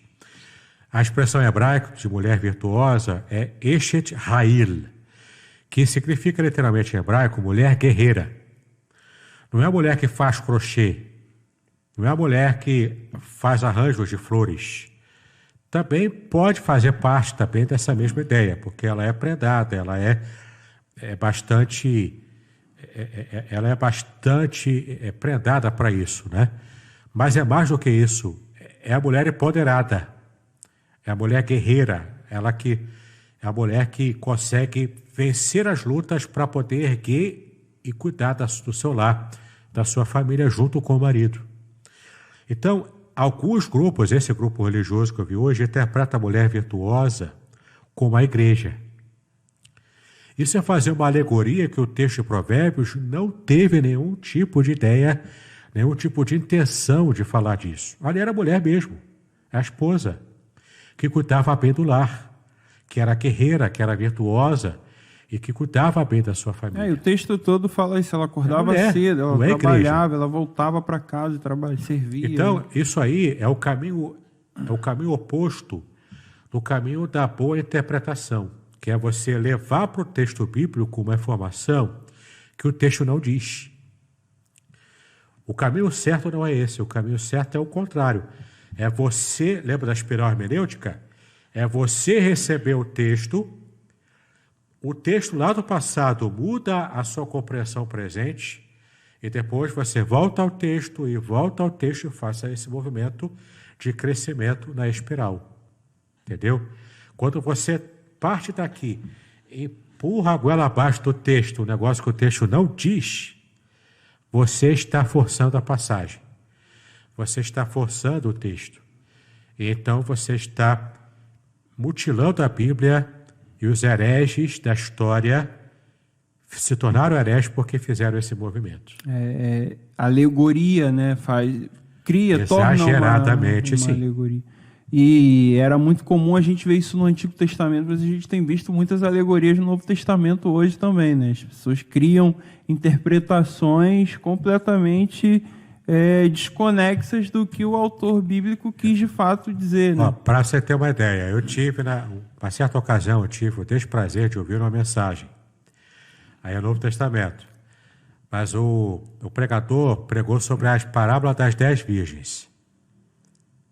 Qual a interpretação que ele chegou? Assim como só 50% das virgens eram prudentes e os outros 50% das virgens imprudentes, isso quer dizer para nós, que Deus está falando com a gente, que só 50% do povo evangélico vai ser salvo e os outros 50% não vai. É isso que o texto diz da parábola? Não Negativo. Não é. Então, o texto quer dizer do valor de você estar preparado para quando Cristo voltar. Essa era a mensagem. O noivo está chegando, a virgem prudente tem que estar preparada. Isso era uma qualidade para ela ser a esposa desse rei que estaria se casando com ela. Era um casamento único com 10 mulheres. Era um grande soberano, num contexto em que poligamia era tolerada. Entendeu? Então, esse rei ia se casar num único movimento com 10 mulheres para o seu harém. Era um soberano muito rico. O que acontece? Só 5 se provaram aptas para esse casamento. As outras 5 não eram aptas nessa história que Cristo inventou. Por isso que elas foram rejeitadas. O noivo não quis se casar com elas. Entendeu? Porque elas se mostraram inaptas para depois se casarem com esse homem. Ele queria se casar com mulheres que estivessem prontas, né? E o que chama a atenção nesse texto é que quando o noivo chega, né, as 10 estavam dormindo. Estavam despreparadas, sem azeite. O que é o azeite? Aqui não é Espírito Santo, o azeite ali... Outra alegoria, né, que as pessoas falam. É uma alegoria. Né? Você tem que ser cheio do Espírito Santo, cheio de azeite. Não, mas não é isso que o texto diz. Ali a mulher, ali tem todo um cabedal de interpretação muito interessante. A lamparina, né, antiga. Eu tenho até uma réplica em casa lá, feita de barro mesmo. Como é que é a lamparina, né? A lamparina antiga. Que era a lanterna, né, antiga. Tinha o pavio, se colocava no recipiente o óleo, era o óleo prensado do azeite mesmo, né, na azeitona. Aquele azeite prensado na azeitona, a terceira, a quarta prensa, que era de qualidade inferior, usava para azeite. Então, colocava esse azeite na lâmpada, com o pavio, que era um pedacinho de pano de barbante, e então acendia o fogo nesse pavio. Ia consumindo, o azeite ia alimentando a chama naquele pavio, e ele não se consumia. Tudo aquilo simbolizava o tipo de preparo que o judeu tinha que ter para poder estar de acordo com a lei de Deus. O azeite simboliza a lei de Deus, a palavra de Deus. Ele tinha que estar embebido nessa palavra para que apenas as experiências espirituais, que é simbolizada pelo fogo, não consumam o pavio rapidamente. Porque se você tiver experiências espirituais sem a palavra, que é o azeite, você se consome rapidamente. Você até morre rapidamente, como Moisés queria. Quando Moisés pediu, mostra-me a tua glória. E Deus falou, não posso mostrar, porque se eu mostrar a glória, você não aguenta, você morre. Ele ia morrer, se queimar no mesmo segundo, como um pavio que queima com o fogo sem o azeite. O azeite leva tempo. O azeite é a palavra, o estudo da palavra, que leva tempo, porque ele vai preservando a sua experiência espiritual na busca dessa luz. E o recipiente, a lâmpada de barro, é a gente. Sensacional. Isso simboliza a nossa experiência espiritual. Era isso que Cristo quis dizer, que não tem nada a ver com o que o povo anda falando hoje aí. Já ouvi coisas piores sobre essa parábola. Mas só para a gente já caminhando para o final, vamos falar um pouquinho sobre pregação do Antigo Testamento. A gente vem, né, de um tempo, né, hoje isso tem até diminuído um pouco, mas era muito comum a gente ouvir, há alguns anos atrás, né, que o Antigo Testamento era o tempo da lei, mas agora a gente vive no tempo da graça, né? Como se não existisse graça no Antigo Testamento e como se não existisse lei no Novo Testamento.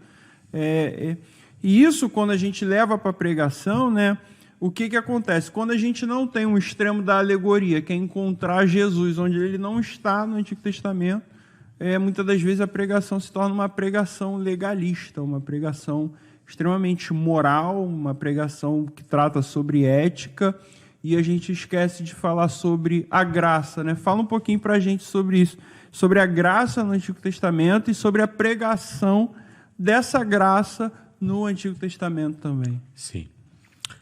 Muito bem. A palavra graça em hebraico é ren. E ela aparece desde Gênesis. Em toda a Bíblia, a graça de Deus está ali. Por exemplo, em Gênesis, capítulo 6, no contexto do dilúvio, o texto bíblico diz que Deus, quando decide fazer o dilúvio e tal, ele acha graça na vida de Noé. Tem até um trocadilho no hebraico. Noé com graça. Noé, em hebraico, é Noar. Graça é ren. É o espelhamento. Noar é o contrário de ren.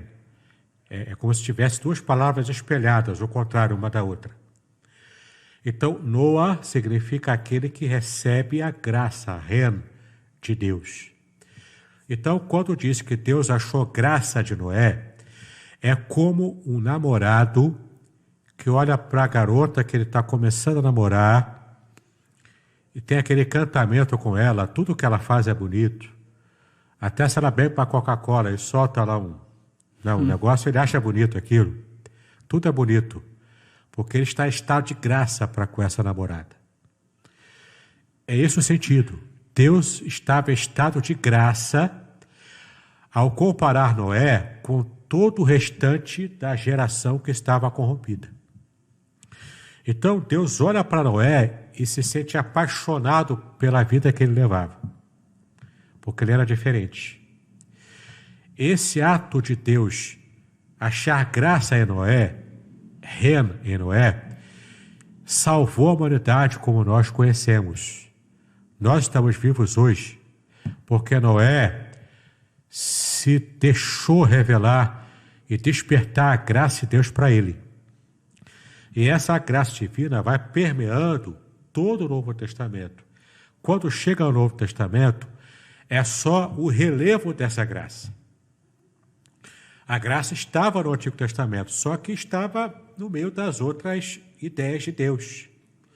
Quando chega no Novo, Jesus revela ao Pai, não como o Pai severo, como era o pensamento do judaísmo na época do Antigo Testamento, mas ele revela ao Pai, que é o Paizinho, é o Abba. Abba é a palavra aramaica, que é o Paizinho, o Pai da intimidade, o Pai como a criança chama o seu paizinho, né?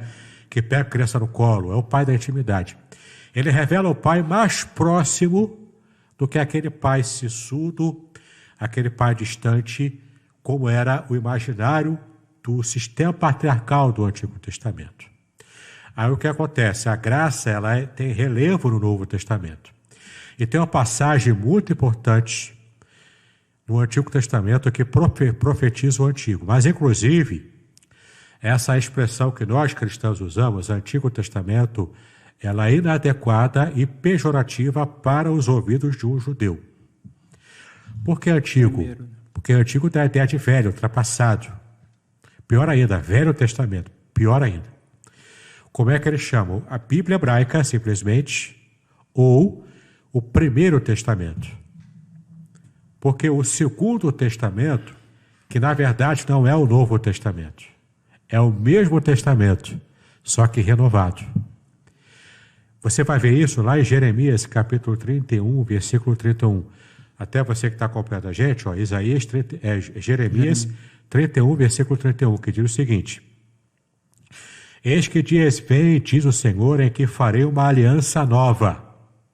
Em hebraico, Brit Hadashah, Novo Testamento, Nova Aliança. É o testamento renovado, porque Hadashah não é novo no sentido de diferente. É novo no sentido de renovado. Ou seja, é novo no sentido de algo que está ainda em vigor, mas que teve uma renovação, uma forma de trazer para mim, para a minha compreensão, o sentido de que eu não estou perdido no meio do caminho, mas que aquela promessa que Deus me fez lá atrás ainda está valendo. E você vê isso em Gênesis. Em Gênesis 12, Deus chama Abraão. Em Gênesis 15, Deus renova a promessa para Abraão. É Hadashah, a nova promessa, que é renovada. No capítulo 17, Deus muda o nome de Abraão, renovando a mesma aliança. A aliança é a mesma. Mas ela recebeu, na verdade, 2 renovações. Porque ao longo do caminho, durou 20 anos até Abraão ver a promessa concretizada com Isaac, demorou 20 anos. Ao longo dos 20 anos, ele estava esmorecendo da fé. O pai da fé podia estar perdendo a fé. Então Deus periodicamente foi renovando, repetindo a aliança. Depois repetiu mais uma vez a aliança. Aí de fato veio Isaac. Entendeu? É a mesma ideia que está aqui em Jeremias 31, 31, quando ele profetiza o Novo Testamento. É a mesma aliança do Antigo, que ele fez para Abraão, quando ele disse: através da tua descendência, eu abençoarei todas as famílias da terra. Nunca foi o plano de Deus ficar fechado apenas com uma nação. Essa nação foi o pontapé inicial, tinha que começar por algum lugar. Começa por Abraão, a genealogia dele, a nação de Israel, mas era para expandir. Deus expande quando envia Jesus. Então, na mentalidade do judeu, né? É a mesma aliança renovada. Tanto o primeiro quanto o segundo testamento contam a mesma história. A mesma história, a mesma aliança. A mesma aliança. Só que o Novo Testamento é Abraão 2.0. É a mesma aliança, só que agora... Jesus. Com Jesus, né? A mesma aliança dada a Abraão, agora renovada e aumentada na sua abrangência. De fato, alcançando o que era para ter sido desde o começo. Abranger todas as nações da terra através da nação judia. Porque Jesus era judeu. E ele mesmo disse que a salvação vem pelos judeus, na pessoa dele. Sem Jesus não há salvação, nem para gentio e nem para judeu. Para que o judeu tenha acesso à salvação, assim como para o gentio, que também deve ter acesso à salvação, só por meio de um judeu chamado Jesus. Que legal, cara. Isso daí agora eu fiquei... Vamos, para a gente concluir, né, falar um pouquinho sobre propósito, né? Tem como a gente dizer assim, qual foi o propósito de Deus no Antigo Testamento? Foi demonstrar, revelar essa aliança. Sim. E renovar ela em Cristo. Em primeiro lugar, mostrar que ele é o único Deus. É Deus único, monoteísmo, né? Começa com esse pontapé inicial. Ele chama Abraão para isso, inicialmente. De Abraão, ele começa a trabalhar com o clã de Abraão, que se expande, se torna a nação de Israel. Na verdade, 2 nações, mas especificamente a nação de Israel, que é a nação da aliança que Deus fez com Abraão. A aliança primária e principal. Não que ele tenha rejeitado ou não elaborado a aliança de Ismael, que são os ismaelitas, que são os árabes, né, hoje. Deus também tem plano para os árabes. Eles são os irmãos mais próximos de Israel. Mas o problema é o modo como os árabes enxergam e tem um relacionamento bastante complicado com o seu irmão mais velho, Israel, né? Que é o povo da aliança. Mas, enfim, vamos tratar do povo da aliança, que é Israel. Então, através dessa nação do Israel, Deus fez com que o seu plano expandisse para esse povo ser, nesse guarda-chuva da nação de Israel, eles serem os guardiões da revelação do único Deus verdadeiro que tem interesse em se relacionar com a humanidade, coisas que os deuses pagãos antigos não tinham. Por exemplo, na epopeia de Gilgamesh, que é o relato babilônico do dilúvio. Por que o Deus babilônico manda o dilúvio para a terra? Porque a humanidade estava fazendo barulho demais e está perturbando o silêncio dele no céu. Só por isso. Vou passar régua na humanidade. Por quê? Porque eles estão fazendo barulho. Estão cantando funk. Isso me perturba. Entendeu? Não quero ouvir funk. Então vou passar régua a todo mundo. Então, o Pirafishim, né, que é o Noé da Babilônia, ele precisa ter toda aquela saga dele sendo salvo, enfim, mas é o relato de dilúvio da nação pagã. Então, na própria mitologia grega, os deuses se batem um com o outro, vêm para cá e têm filhos com seres humanos, aí viram semideuses. É uma bagunça generalizada. Israel revela o Deus, que é diferente disso tudo. Ele quer alcançar a humanidade porque ele ama a humanidade. Na cultura pagã, os deuses se servem dos humanos como trabalho escravo. Entende? Agora, na cultura judaica revelada por Abraão inicialmente, Deus quer se relacionar com a humanidade. Escolhe um clã que se torna uma nação, que depois, em Cristo, abrange para todas as nações da terra, e esse é o estágio atual da igreja, que está com a graça de Deus em relevo, revelando essa graça para toda a humanidade, já que a igreja está, como diz em Romanos capítulo 11, a igreja é o Israel, junto com o Israel, nação. Israel, nação, o Israel étnico, com o Israel dos gentios, que foi enxertado na oliveira. Os gentios eram a oliveira braba, que tiveram seus galhos arrancados e enxertados na oliveira verdadeira, que é Israel. Com essa junção, isso em Romanos 11 fala, Paulo fala isso, com essa junção da igreja gentia com a igreja Israel, formando um povo só, em grego eclésia, mas em hebraico kahal. Quando Cristo falou, ele falou em hebraico ou aramaico. Ele não falou eclésia, vou fundar uma igreja, uma eclésia. Foi registrado pelo evangelista em grego, eclésia. Mas ele falou kahal. O que é kahal? É uma comunidade judaica. Com o patriarca, que no caso aqui é a figura de Cristo, é o patriarca, e todo o clã ao redor dele, servindo a ele. Todo mundo junto nessa grande comunidade, que é a igreja que agora está ampliada. É a mesma nação de Israel, juntado à igreja gentia com ela, entendeu? Formando essa kahal, essa igreja, esse grupo único, até o dia que Cristo voltar para reinar aqui na terra. Sensacional, sensacional. Pastor Davidson, muito obrigado pela sua participação. Prazer foi meu. Se deixar, a gente vai falando aqui, tem muito mais assunto, mas suas considerações finais, pode falar do seu canal no YouTube, sim. Mostrar os seus livros aí, que eu vi que o senhor trouxe livros. Obrigado. Aí.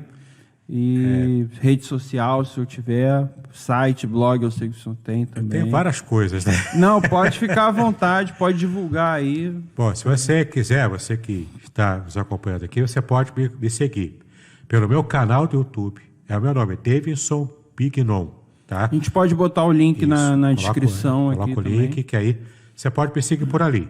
Se você prefere ouvir podcasts, como, né, o nosso podcast que pode congregar, você pode também me seguir no Spotify, na Apple, na Amazon, no Google, todas as Onde plataformas. você quiser, qualquer plataforma, você vai achar o podcast Exegese e Exposição. Esse é o barato dessa época atual. Você não perde nada. Eu não sou concorrente do Pode Congregar. A gente Com se certeza. complementa. Não é? Com certeza. Você pode seguir tudo. Então, pode me seguir no YouTube. E eu ouço o podcast do senhor. Não é? É muito bom. Bom, O livro isso. que o senhor vai divulgar, eu já li. Também ouço, pode congregar. no Aliás, eu Kindle. descobri a plataforma maravilhosa, que é o Bible Project. Bible Project Brasil. Isso. Eu descobri aqui. O Renato esteve aqui com a Eu gente. descobri aqui e eu já coloco para os meus alunos e pretendo até fazer um vídeo só sobre esse material também. Sensacional.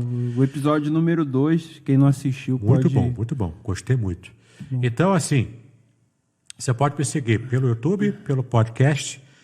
Eu tenho também o site da minha editora, o site da editora Contextualizar, que é contextualizar.com.br. Ali você consegue também achar os livros que eu publico. Se você é autor iniciante, pode fazer contato comigo, você consegue publicar o seu livro em formato digital, na Amazon, em outras plataformas, em formato impresso. Você consegue publicar o seu livro comigo também. Eu também tenho vários livros que você pode também adquirir. Os mais recentes são esses dois aqui, ó, que eu coloquei aqui para poder mostrar para você. Esse aqui é a minha monografia de mestrado, chamado A Ética do Casamento Judaico. Aqui eu falo sobre a cultura judaico-cristã envolvendo casamento, família e todas as questões bíblicas da ética hoje em dia, já que a nossa família é tão atacada nos tempos atuais, né?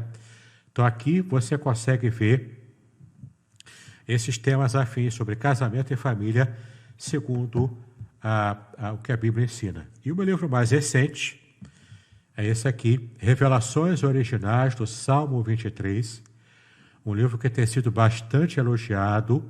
Eu consegui publicá-lo no final do ano passado.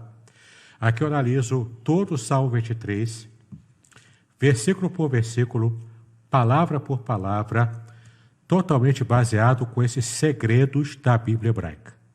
Então, cada segredo você vai realmente conhecer o Salmo 23 e você, depois de ler esse livro, você jamais lerá ou recitará o Salmo 23 da mesma maneira. Esse livro aqui vai mudar a sua perspectiva do seu entendimento de como é o Salmo 23. Então, se você quiser adquirir um desses livros, você pode fazer contato comigo pelo WhatsApp 021 aqui no Rio de Janeiro, 998 58 5402. Repetindo, 021 998 58 5402.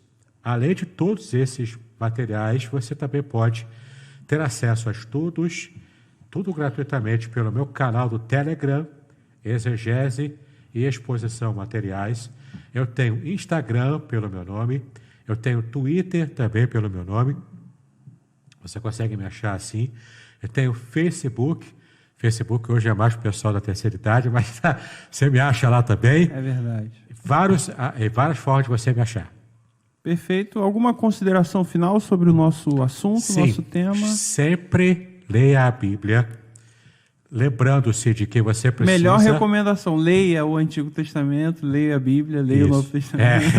A Bíblia não é feita para ser lida apenas, ela é feita para ser estudada.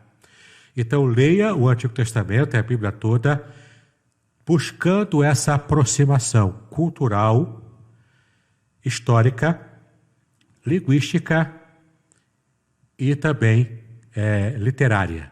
Quando você consegue fazer essa aproximação, você consegue cometer bem menos erros quando você faz sua leitura. Comece, se você está começando, comece com traduções da Bíblia, como Nova Linguagem de Hoje, que vão te ajudar para ter o primeiro contato com a Bíblia. Depois que você pegar mais traquejo, sai do leitinho e bebe, come uma feijoada bem caprichada, bastante substância que você vai gostar. Vai para Bíblias como Revista Atualizada, Revista Corrigida, Corrigida Fiel, Bíblia de Estudo e, se possível, vá para os originais, hebraico, aramaico e grego. Você não vai se arrepender. E hoje a gente tem bastante literatura, né, que pode complementar, né, auxiliar os nossos estudos, né? Comentários, livros sobre esse contexto histórico, esse contexto cultural. Hoje a gente tem, graças a Deus, bastante oferta nesse sentido. No canal você encontra muitas dicas interessantes de materiais, inclusive. O próprio Bible Project, que o senhor falou, Sim. ele tem um conteúdo sobre gêneros literários, sobre a tem um narrativa. resuminho lá muito bem feito. Exatamente. Muito bem feito. Então, fica aí a recomendação. Pastor Davidson, mais uma vez, muito obrigado. Muito obrigado a você também que está nos assistindo. Você nos encontra aqui no nosso canal, @pode congregar no Instagram, pode congregar no YouTube. Se inscreva no canal do Pastor Davidson, toca o sininho lá, ative a notificação, compartilhe aí para que a gente possa alcançar cada vez mais pessoas e que a gente possa, sobretudo, glorificar a Deus, né? Esse é o Muito nosso obrigado propósito. E shalom a todos. Shalom a todos. Gente, foi um prazer, Pastor Davidson, mais uma vez. Fiquem com Deus, até o próximo episódio. Tchau, tchau.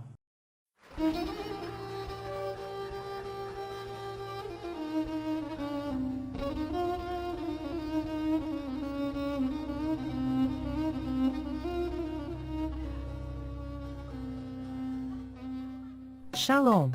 Quero falar sobre o livro Revelações Originais do Salmo 23. Nesta obra, o reverendo Davidson Binon nos convida a minerar pepitas de ouro escondidas no rico solo do Salmo 23.